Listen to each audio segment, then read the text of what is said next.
തുടക്കം മുതൽ തന്നെ സിദ്ധാർത്ഥിന്റെ മരണത്തിന് ശേഷം ഏറ്റവും അധികം ഇവർ പറഞ്ഞൊരു പേരും ഡീൻ തന്നെയാണ്. ഡീനിന് ഇതിൽ കൃത്യമായ പങ്കുണ്ട് എന്ന കാര്യം ആവർത്തിച്ച് കുടുംബം പറയുന്നുമുണ്ട്. അതുകൊണ്ട് തന്നെ നമുക്ക് അച്ഛൻ്റെ പ്രതികരണത്തിലേക്ക് കൂടി കടക്കാം. ഇപ്പോൾ ഈ റിപ്പോർട്ടർ ചാനലിൽ കണ്ട അനുശോചന യോഗത്തിൻ്റെ ഡീൻ്റെ പ്രസംഗം കേട്ടല്ലോ. അപ്പോൾ അതിൽ കൃത്യമായി ഈ തെളിവ് നശിപ്പിക്കാൻ അല്ലെങ്കിൽ ഈ ക്രൂരമർദ്ദനം ഒളിച്ചു വയ്ക്കാനുള്ളൊരു ശ്രമം നടന്നു എന്ന് മനസ്സിലാകുന്നുണ്ട്. അപ്പോൾ അത്തരത്തിലുള്ള ഒരു ആരോപണം തന്നെയല്ലേ തുടക്കം മുതൽ പറഞ്ഞിരുന്നത്? അതെ, തുടക്കം മുതൽ ഞാൻ ഇത് തന്നെയാണ് പറയുന്നത്. ഈ ഡീനിന് ഇങ്ങനെ ഒരു പങ്കുണ്ട്, ഇത് കാര്യമുണ്ട്, പുള്ളിക്ക് എല്ലാം അറിയാം. പക്ഷേ ഇന്നാണ് ഞാൻ ആ പ്രസംഗം കേട്ടപ്പോൾ എല്ലാവരും കേട്ട് കാണുമെന്ന് വിചാരിച്ചു. ഞാൻ ഇന്ന് ആ പ്രസംഗം കേൾക്കുന്നത്. അപ്പോൾ അത് സോളിഡായിട്ടുള്ള പ്രൂഫ് ഇതാ ഇപ്പോൾ കിട്ടി ഞാൻ പ്രസംഗം കേട്ടപ്പോൾ.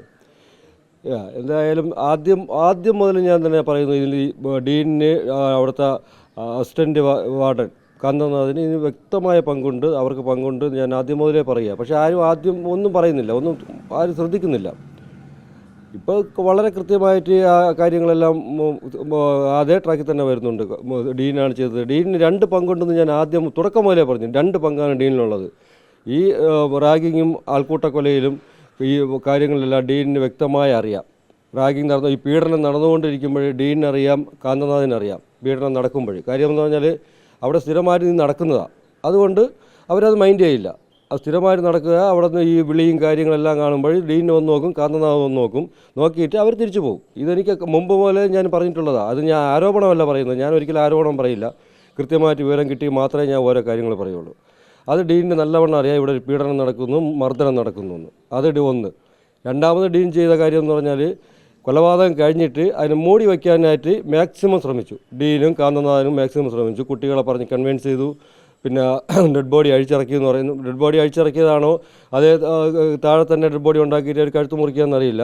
ഏതായാലും ഡീന് വന്നിട്ട് പെട്ടെന്ന് ഹോസ്പിറ്റലിൽ കൊണ്ടുപോകും, ഇത് ആരോടത്തൊന്നും പറയില്ലേ. ഡീൻ അതിൻ്റെ തെളിവ് നശിപ്പിച്ചു. കുട്ടികളെ കൊണ്ട് അത് സമ്മതിപ്പിച്ചു. അത് ഡീനിന് വ്യക്തമായ തെളിവുണ്ട്, കാന്തനാഥനും തെളിവുണ്ട്. ഈ 2 ആരോപണം അല്ല, ഡീനിന് കൊലപാതകത്തിൽ പങ്കുണ്ടെന്ന് ഞാൻ ഇതുവരെയ്ക്കും പറഞ്ഞിട്ടില്ല. ഞാനത് പറയുന്നില്ല. കാര്യം എനിക്കത് തെളിവ് കിട്ടിയിട്ടില്ല. വേണമെങ്കിൽ പോലീസ് അന്വേഷിക്കട്ടെ. ഈ 2 കാര്യത്തിനും ഡീനും കാന്തനാഥനും വ്യക്തമായ പങ്കുണ്ട്. അവരെ പ്രതിസ്ഥാനത്ത് ചേർക്കണം എന്ന് പറഞ്ഞിട്ട് ഇതുവരെയ്ക്കും പ്രതിസ്ഥാനത്തായിട്ടില്ല. വെറും സസ്പെൻഷൻ ചെയ്തിട്ട് അതും റെക്കമെൻഡ് ചെയ്ത് വയ്ക്കുക. സസ്പെൻഷനിൽ എന്തിനാ റെക്കമെൻഡ്, എന്തിനാ അവരിങ്ങനെ താമസിപ്പിക്കുന്നത്? VC ഒരു നിമിഷം കൊണ്ട് VC പുറത്തു പോയില്ലേ? അപ്പോൾ ഇതിന് സസ്പെൻഷന് ശുപാർശ ചെയ്തു. അതെന്തിനാ ശുപാർശ ചെയ്യണം? ഇനിയും കാത്തു നിൽക്കണം. ശുപാർശ ഇനി അടുത്ത അവർ ഡീനിൻ്റെ ഇത് വാങ്ങാനാ, എക്സ്പ്ലനേഷൻ വാങ്ങാനാണോ? ഇത് ശുപാർശയ്ക്ക് വേണ്ടി കാത്തു നിൽക്കേണ്ട കാര്യമില്ല. പുള്ളിയെ പ്രതിസ്ഥാനത്ത് നിർത്തണം. ഈ കൊലക്കുറ്റത്തിൽ ഈ പ്രതിപട്ടികയിൽ ചേർത്തതിന് മുമ്പോട്ട് പോകണം. വിഷയം പോലീസിൻ്റെ നിരീക്ഷണത്തിലാണ്. അതുകൊണ്ട് ആരും അഭിപ്രായം പറയേണ്ടതില്ല എന്നുള്ളതാണ് അനുശോചന യോഗത്തിൽ തന്നെ പറയുന്നത്. അതും ഈ വിദ്യാർത്ഥികളെ ഈ അഭിപ്രായം പറയുമോ എന്നുള്ളൊരു ഭയം കൊണ്ടായിരിക്കും. അതാണല്ലോ ഞാൻ മുമ്പേ പറഞ്ഞത്. എല്ലാ കുട്ടികളെയും ഇതിപ്പോൾ പ്രസംഗമായതുകൊണ്ട് ഈ ഡീന് ഇങ്ങനെ പറഞ്ഞു നിർത്തി. വിഷയം ആരോടത്തും പറയണ്ട, അത് പറയണ്ട എന്ന് പറഞ്ഞിട്ട്. ഡീൻ ആദ്യം പ്രസംഗമല്ലാതെ ഹോസ്റ്റലിൽ പറഞ്ഞത് ഭീഷണിയാണ് ഡീന് പറഞ്ഞത്. ഒരുത്തം പോലും പുറത്ത് പറഞ്ഞു കഴിഞ്ഞാൽ നിങ്ങളെ അക്കാഡമിക് കരിയർ തീർത്ത് കളയുമെന്നാണ് ഡീന് പറഞ്ഞത്. അത് അവിടെ വെച്ച് പറഞ്ഞു. ഇവിടെ പ്രസംഗമായതുകൊണ്ട് ഒരു സോഫ്റ്റായിട്ട് പറഞ്ഞു.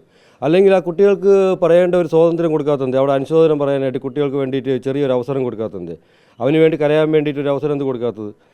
അത് ഡീന് പറയുന്നതൊക്കെ കൃത്യമായിട്ട് ഒരു പ്രസംഗം എഴുതി വയ്ക്കുന്ന മാതിരി ഡീൻ ഇത്രയും പറഞ്ഞു, ആരോടത്തും പറയരുത്, എല്ലാം ശരിയാണ്, ദുഃഖമുണ്ട് എന്ന് പറഞ്ഞിട്ട് അങ്ങ് പോയി. എന്നിട്ടും പറയുന്നുണ്ട് ആരോടത്തും പറയരുത്. ഡീൻ തന്നെ പറയുന്നത് ആരോടത്തും പറയരുത്. എന്താ ആരോടത്തും പറയാത്തത്? എന്ത് കാര്യം ആരോടത്തും പറയണ്ട എന്ന് പറയുന്നത്? ഡീന് പറയട്ടെ. അല്ലെങ്കിൽ പ്രതിസ്ഥാനത്ത് കേൾക്കുമ്പോൾ ഡീൻ അറിയാം എന്താണ് പറയേണ്ടതെന്നുള്ളത്. തെളിവ് നശിപ്പിക്കാൻ കൂട്ടുനിന്നു, അതുകൊണ്ട് പ്രതിസ്ഥാനത്ത് ഡീനിനെ ചേർക്കുക എന്നത് തന്നെയല്ലേ ഏറ്റവും പ്രധാനപ്പെട്ട ആവശ്യം? അല്ല, ഡീന് മാത്രമല്ല, ഡീനും കാന്തനാഥും തെളിവ് നശിപ്പിക്കാൻ കൂട്ടുനിന്നു. ഈ 2 പേരും ഈ ക്രൂരമായ മർദ്ദനത്തിന് സാക്ഷികളാണ്. അവരിതിന് പ്രതികരിച്ചില്ല, അവർ കൂട്ടുനിന്നു. ഒന്നാമത്തെ കാര്യം. രണ്ടാമത്, തെളിവ് നശിപ്പിക്കാൻ കൂട്ടുനിന്നു, ബാക്കിയുള്ള പ്രതികളെ രക്ഷിക്കാനും കൂട്ടുനിന്നു. ഈ രണ്ടും ക്രൂരമായ ഒരു കുറ്റമാണ്. 2 പേരും അതിന് വിചാരണ നേരിട്ടേ പറ്റുള്ളൂ.